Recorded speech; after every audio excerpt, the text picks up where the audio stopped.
All right, everybody. We're going to go ahead and get started with our post-race press conferences, and we've now been joined by Jeff Gordon, who's been gracious enough to come and spend some time with us after Kyle Larson's dominating performance today at Bristol. Jeff, I don't even know if you had a dominating performance like that back in the day. I don't think so. All right, we'll go ahead and open for questions. If you have a question for Jeff, we'll work to get a microphone to you, and we'll start up front here with Jacob. Jacob Seelman, Raceface Digital. Jeff, everybody's had so many superlatives about Kyle over the years. Led 400-plus laps in 2 straight races here. Is there anything he can do at this point that surprises you anymore?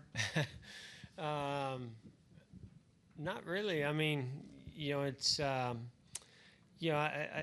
seen him race so many different types of cars and have, do extraordinary things and dominate races. And, so to me, it's just all about, what are the records that he can break, or what are the things that he can do next. And I'm just glad that he's a part of our organization, and that we get to go race with him, and he's teamed up with Cliff Daniels, which I think they make just a great pairing for crew chief driver. And that was, there's been a pit crew change recently, so that was big for them. And I mean, obviously with everything, the loss of John this week, this was really meaningful. I just, this organization just has a way of stepping up and answering and just persevering in the toughest of times, and they did that again, and I'm really proud of that.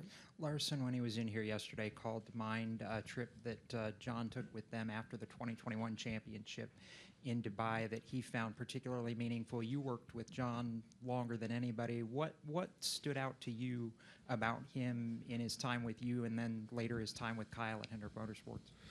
Yeah, I mean, I was in here earlier in talking about this, but you know what? I mean, worked with John for a long, long time, but he just had, and I think, honestly, I feel like, and John would probably want this to be a broader discussion about just what PR folks do, the dedication that they have, commitment, and this balance they have of connecting a team or a driver with the media, with the fans, with the sponsors, and also allowing them to stay focused on their job. And he was the best, and I get to work with the best, and so did Kyle, and now, I think others that he's mentored will get to carry that on, and today we get to carry it on with a win. I mean, he loved to travel, and he loved to consume and consume life, it's just, I've really enjoyed this week talking to some folks, that I haven't talked to in many years. And John just, had friends from all different walks of life and loved all forms of motorsports. And just hearing some of those stories and things, maybe some things I didn't know or things I hadn't heard, and same, with them, with some stories I was telling. So, just lost a great one. All right, we're going to go to Matt Weaver next here in the middle. Matt, raise your hand. We'll get you a mic. There you go. Matt Weaver, Sportsnaut. You've had enough dominant cars over your career that I'm sure you've had moments behind the wheel that you're waiting for the caution, you're waiting for the thing that goes wrong. I'm curious, like in a race like this where it means so much, are you kind of feeling those same feelings you might have as a driver, where it's like you're waiting for Kyle to cue up, hey, vibration or something like that? Oh yeah, you're just, as a driver, in a team, you're just waiting for, and you're telling yourself, man, please no, please no, please no, but usually it does happen, right? It's almost inevitable when you have a dominating car like that something happens, and it's almost like more often than not that the win doesn't come in a dominating performance like that. So yeah, you're feeling every vibration, and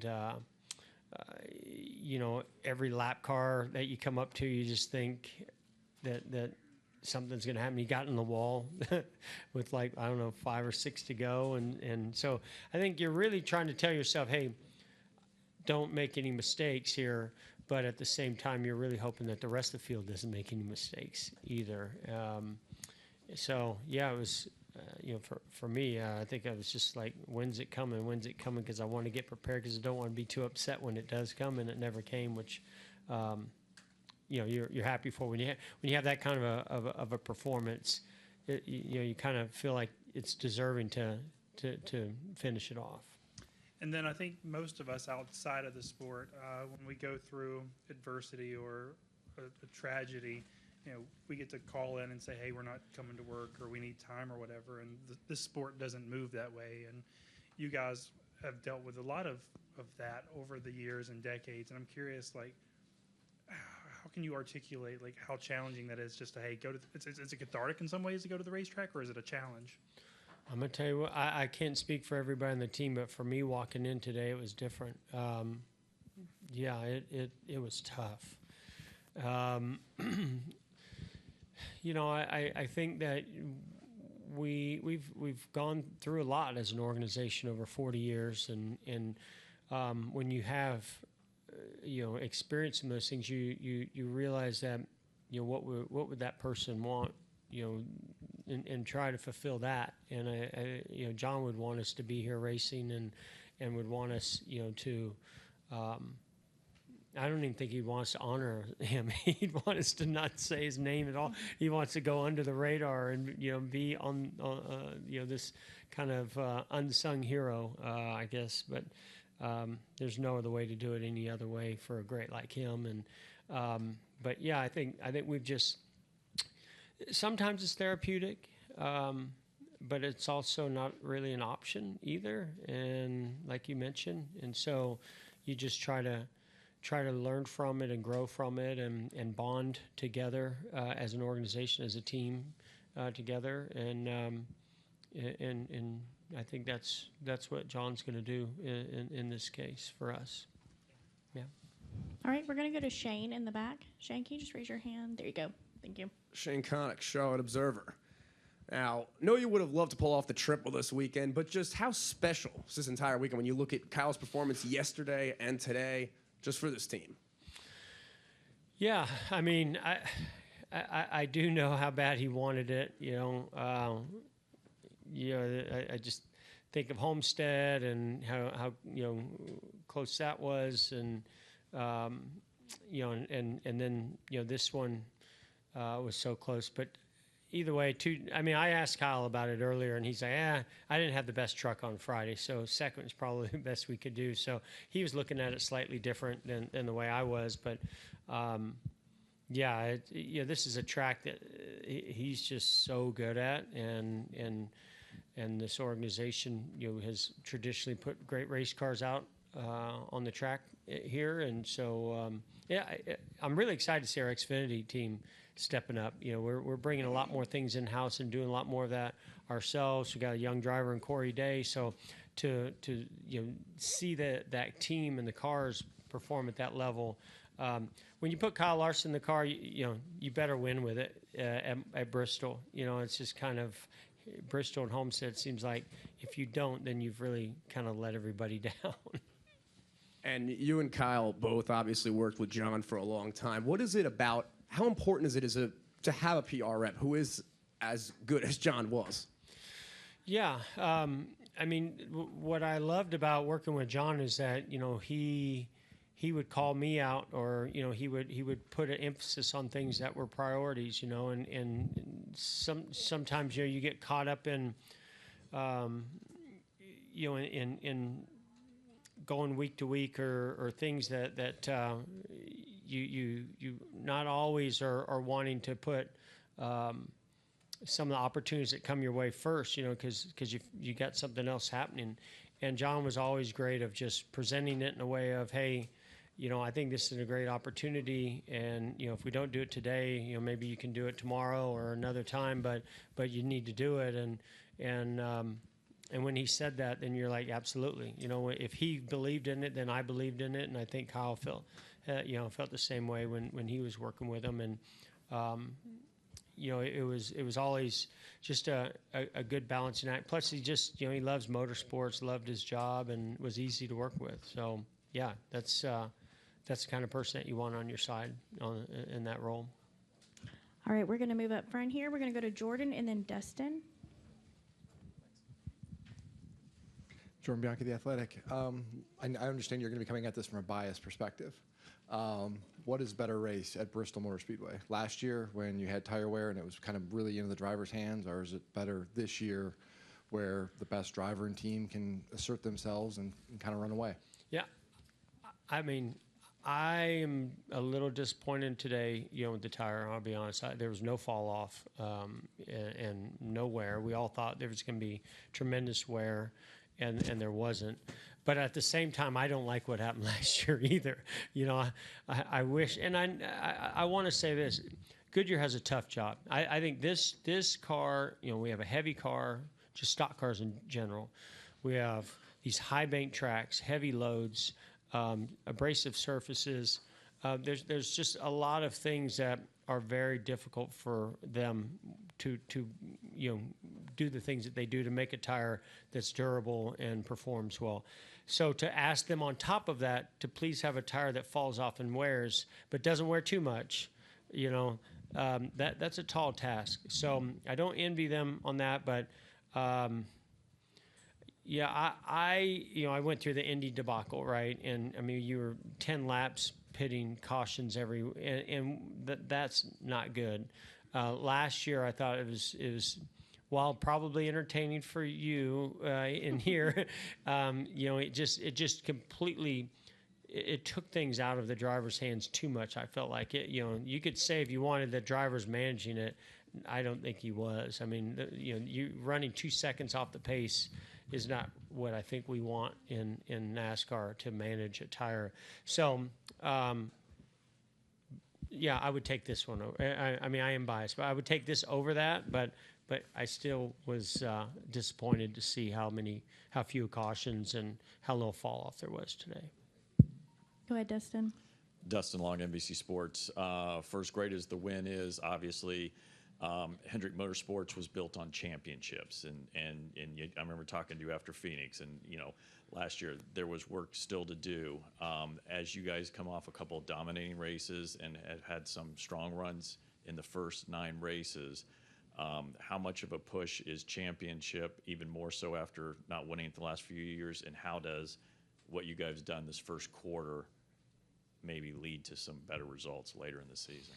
Well, I mean, to see all 4 of our teams performing at a high level and consistently there each week, and getting solid points to be able to relax a little bit on that. Really bummed about the 48 today, with that, because man, what a great race car and weekend they were having. But it's being in the meetings, we have high standards, and so it's been nice, and I think we've been happy, but no, we're definitely not satisfied, and I think we feel, I'll let Cliff speak for himself. I think we're still behind when it comes to looking at the 10 races in the championship. There's some real good tracks in there for us, but there's some tracks that are concerning, and we want to get to Phoenix, and I think at Phoenix right now, we're not the team to beat, and we got a long way to go, luckily, and I hope we can find it. We got the best people in the business to be able to do that, and race wins like today are rewarding in many ways and will motivate us. But this is not Phoenix, and I think we know that. All right, Jeff. I'm going to go ahead with Cliff and Kyle arriving. Go ahead and let you go. And, Jeff, I think I speak for this entire room. Thank you for your time today.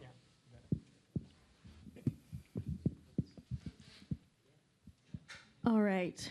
We will go ahead and move into our post-race press conference with our race winner, Kyle Larson, our race-winning crew chief, Cliff Daniels. Congratulations on a very dominating performance. We will go ahead and open for questions. If you have a question for Kyle or Cliff, go ahead and raise your hand. We'll get a microphone to you. We'll start up front with Scotty. Scotty Sprinkle, Race Face Digital. This one's for you, Cliff. I talked with Jonathan Hassler and Billy Scott, and they both said they kind of thought it would lean more into a tire wear race, and obviously that didn't happen. I'm curious for you, Going back to yesterday, what were your thoughts after practice, and then coming to the track today, seeing the weather and everything before the green? What did you think the tires were going to be like? I think all of us in the garage probably had a lot of speculation still. Certainly, the track conditions, the temps, and even really the pace of practice yesterday was just really high, really abusive on the tires for what those conditions were. Today we had a lot of direct sunlight on the track, so with that comes a bit more track temp. We had a fresh application of PJ1. It's crazy to think that the margin is that small between the tires holding up and having enough temp in them to activate whatever the juices are that makes it work out and not shred them like it did yesterday. I don't know that we had a very strong opinion one way or the other, more skeptical, but Kyle and I both looked at the track a little while before the race and thought, if anything, it had more potential to take rubber today. All right, our next question will go to Zach Cernolino up front.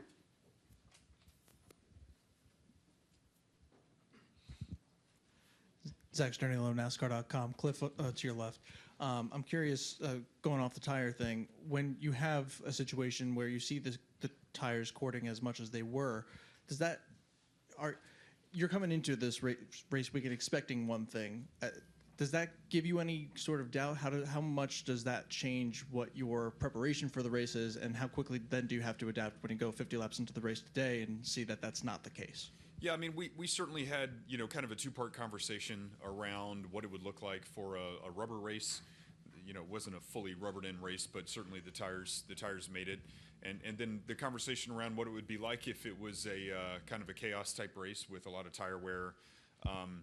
To be honest, our learning experience from last year, when it was the kind of the chaos race, was a well-balanced car was still going to give you the best potential to manage it on either side. So our focus yesterday in practice, even though we went really fast for what our run was and wore out our tires really quickly, gave us a great read on the balance of the car and a couple little things that we could just take into today, knowing that, again, either way the race could potentially go. We're just trying to set ourselves up for the best opportunity for longevity, for pace, for Kyle being able to manage the runs, with the tire degradation in mind. Certainly no right answer, but we were hopeful that a balanced car would present a decent potential for either scenario. All right, we're going to continue with questions. We'll come over here to Jordan. Jordan Bianchi, The Athletic. Cliff, we've heard from Kyle, we've heard from Jeff about this week. From your perspective, what has this been like for you with John? Yeah, I genuinely appreciate you asking that question. It's it's been a tough week for our team for many reasons. Obviously, the most monumental of all was losing our beloved Sean Edwards, and to me, just stepping back and trying to reflect on what the week has been, because we've been very zoomed into it. I was very close to a lot of conversations with John this week, even right before his passing, and just involved in a lot of the things right after. The outreach from the community, from all of the people that he's touched, his network has been so big over so many years within our sport and our industry. That's been so heartwarming to see, the people that loved him for so many years, the people that he impacted. And it's that way for a reason. John carried himself with a lot of joy, a lot of care for others.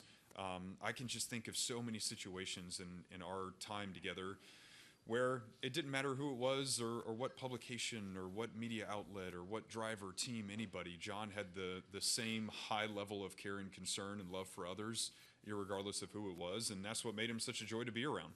And to lose him as a friend and a teammate is sad and tough for all of us, but it's almost brought about a little bit of peace and joy for his life to see how many people that he touched.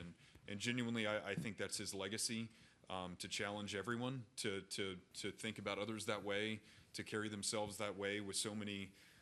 We were talking about it this morning with our resident chaplain, Donnie Floyd. John lived out so many godly characteristics just in kindness and the grace that he showed to others.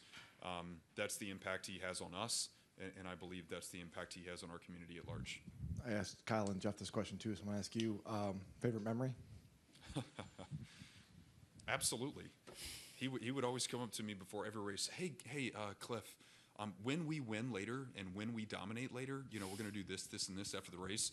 And I'm a big don't jinx it guy, so I'm always like, John, No, you can't say when we win. Every Sunday, yeah. When we kick their ass today, Cliff, we're going to do this later. So I missed that, and I enjoyed that interaction before every race because he knew that it was fun to say, but he also knew that it would kind of twist me a little. So I appreciated that. You did kick their ass today. I say, I'm sure he didn't jinx today. So He didn't jinx today. That's right. Ask you this question. We had this race a year ago. It was high tire wear. Drivers say that puts it in their hands, et cetera, et cetera.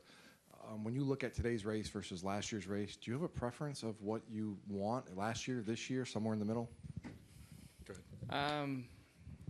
I've led 860 something laps the last two, so obviously I'm going to be biased to this. I just think it's more fun. Like we're still out there managing, our runs. So I don't know. I don't know. Last year was a very excessive. I mean, we were running maybe 50%, throughout a run. And that was too much. But then, today we're much closer to 100% every lap, but, somewhere between 85 to 90%, trying to still manage everything, like me in the lead. Like, I don't want to get my stuff too hot to where when I catch traffic, I can't pass lappers. So, I think that's why Denny and I were still able to, lap a lot of cars is because we still did a good job managing our tires. Although it might be a little less wear, it's still a lot more temp related that you're managing. So I would obviously love it if it could still, like the tire could lay more rubber and the pace would, the track would get slicker. Like with Xfinity, it gets really black. And when it gets black, it's just greasy feeling and the pace slows down. Where when it's kind of a lighter gray like it is for the Cup cars we run here, it does keep it faster pace. So I would more ask for a tire that sticks the rubber to the track because it'll have us sliding around more and like slowing down more. Yeah, and I think my answer would be very similar. I just don't know that for the race that we want to see out of a race, that the conditions and the formula of what was the spring race a year ago is something that would be healthy from a racing standpoint. To me today, man, you had lanes across the entire racing surface. You had guys slipping around. Go look at the right side of our car. It's destroyed from getting through traffic and touching guys and fenders. We have donuts on the side of the car. Doing my homework this week, I watched the 2004 Bristol night race. One lane on the bottom. Rusty led him the whole race until Rusty had a bad pit stop and Dale Jr. won the race. And there was no passes for the lead, not a whole lot of things that happened. There was no upper lane. To me, today's race, when the top two cars are within a second apart, navigating through traffic in every single lane that was available and bouncing off of lap cars, I know we want cautions and yellows for excitement, but from a racing purist standpoint, today's race was a heck of a race because Denny was coming. He put pressure on us. We knew it. We had to take chances. Man, that just presents such a good race from our seat. And to Kyle's point, when rubber starts to stack a little bit and you're sliding around, you guys probably heard him call out one run. He overheated his right rear tire. Hey, man, right rear tire's starting to wear out some. That's great. That's what you want to see for the way, it was all playing out today. And if I could add, too, I think last spring we were all caught off guard by it and we were all learning on the fly, so that's why we were 2-3 wide and like we weren't really sure what was wearing the tires out, what lane it was. Well, by the end of it, we all learned, what was wearing the tires out. So that's why I think you saw in the first 25 laps today, the whole field was single file. Like I'm curious if fans would have thought that was exciting if we just rode in a train for, 500 laps around the bottom because while running 50% and all still wearing our tires out about the same time anyways. So I just believe it's more exciting when you can let the drivers push and, run closer to the edge of making mistakes. I think that's a good point, and I don't think that had we had the same amount of tire wear today as we had from the spring race a year ago, it would have been anywhere close to that level of a race because all we've talked about all week long coming here is, okay, now that we know it, you have to protect. So to his point, it would have very likely been a very, slow single file lane around the bottom until somebody wears them out, you pit, and join back into the single file lane around the bottom. I think that's how it would have gone. All right, we're going to continue with questions. John, do you still have a question? Okay. Go right here in the middle. So kind of, John Newby, Savage Ventures. So kind of following up on those points you made, you mentioned, 873 laps led in the last 2 races combined. What is it about, I guess, the more standard Bristol that you guys excel at so well? I think for us, the last 2 races, we've qualified well, which really helps. And then our car balance is just really good. I could tell right away in practice this time around, like, my car was extremely good. And then I think, too, when I spend 800 and something laps out front, like, you just become a better leader and a better, driver at managing the pace and learning what it takes to set guys up and what to look for in passing and keeping that buffer to second. So I think just experience to go along with a good car and a track that I've really always ran well here. Just now I kind of have the team and car to go along with it. And then just kind of following up on what she said about like the experience. Watching from the press box, you could see other drivers, they'd try kind of that diamond pattern that you run, but if they would see 2 cars kind of spaced unevenly, they wouldn't try to put their car there. But then you would, and you would make it work. Through the middle? Yes. That was kind of a new thing today that I feel like So when Denny got close to me, sometime after the green flag stopped, like pretty early on, I went to they told me he was like ripping the very, very top. So like I went to the very top and he almost like poked to my inside through the middle.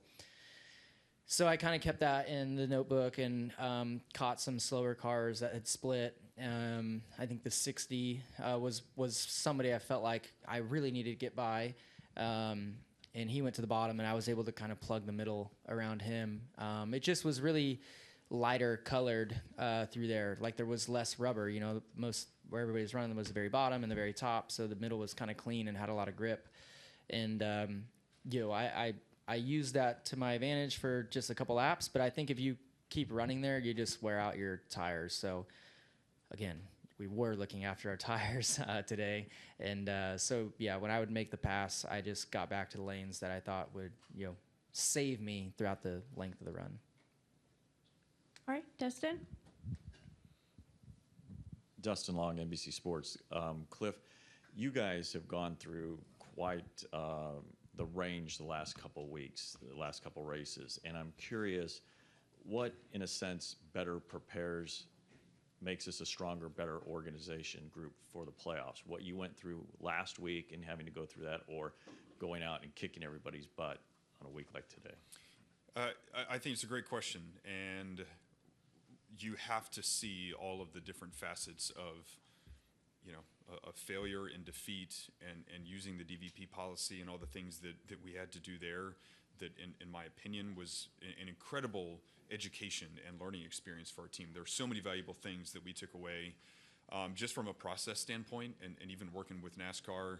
Something I will highlight is how keen they were on us rebuilding the car with all the proper safety aspects still in the car.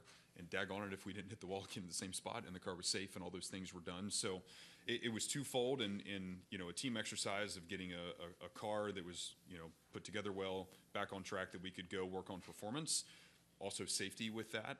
And then at the same time, to make a deep run in the playoffs, you have to know how to push that edge of your team to go do the execution items, to qualify well, to pit from the front, to keep it up front, Kyle managing the lanes as the leader, restarts, communication, timing, a lot of those things are just vital components. And, it's crazy how this week played out for us, just strictly looking at the competition side. Of course, the loss of John was a whole nother blow. But our team maintained a lot of positivity this week of knowing how much we learned and knowing how important that could be. I came in on the backside of Jeff talking about the playoffs for a company. We still do believe that there's more performance to go get at the Gateways and Loudons and Martinsvilles and especially Phoenix, that we've been a little bit behind some of those other guys. So there's work out there ahead of us that we need to go we need to go get and find the little bits of performance. But certainly having the dichotomy of such a dismal Sunday a week ago and the great Sunday that we had today is important for our team. We're going to keep growing and building on it, and still a long season ahead. And also, you mentioned going back this week and watching the 2004 Bristol race. So with everything that you have to do, with all your time limited in preparation each week, why are you watching a race from over 20 years ago? Are you that big of a Dale Jr. fan? Well, I hate to admit this because just with my family background, I like to think of myself as a little bit of a NASCAR history buff, but I totally forgot, I think, the fact that "It's Bristol, baby" came from him from that race. So that was fun to see. Why am I watching it? I had exhausted myself on watching all of the 2023 and 2024 races. And as we're working through the week, there's a lot of things going on with our week, especially this week. But it was kind of on in the background. And for me, it's a helpful reminder just to see, the way the track has evolved, the way the sport has evolved, and just have a healthy appreciation for what it is that we do. There's so many, veterans and people of the past of our sport that have paved the way for us to get here. The next gen era is certainly unique to what it is, as have many of the eras of NASCAR been. But our whole team is a team full of racers, and we have a very healthy appreciation and respect for the ones who paved the way for us to be here. Shane Connick. Oh, sorry. No, you're good, Shane. Go Shane ahead. Connick, Charlotte Observer. Kyle, Jeff was in here earlier, and he was saying it was, he talked to you about pulling off the triple potentially, and you were like, well, I didn't have the best truck on Friday. But regardless, though, how do you put this weekend, past 2 days specifically, just in words? I don't know. I race a lot, so it's cool, to win 2 times in a row on the same weekend. But I don't overthink it or celebrate it too much, I guess. So I just love to race, and I love Bristol, and was really excited about this weekend. Obviously, wish I could have been one spot better on Friday to join Kyle, but regardless, I had a great time this weekend and got to lead a bunch of laps and challenge for wins and win a couple of them. So yeah, proud of it, and hopefully get the chance to do it again in the future. Next year would be, I'm done racing trucks and Xfinity for this year. So hopefully the schedule lays out right. Next year I can try again. All right, Kyle, Cliff, congratulations again on your win today, and we appreciate the time you spent with us. Thank you. Thank you.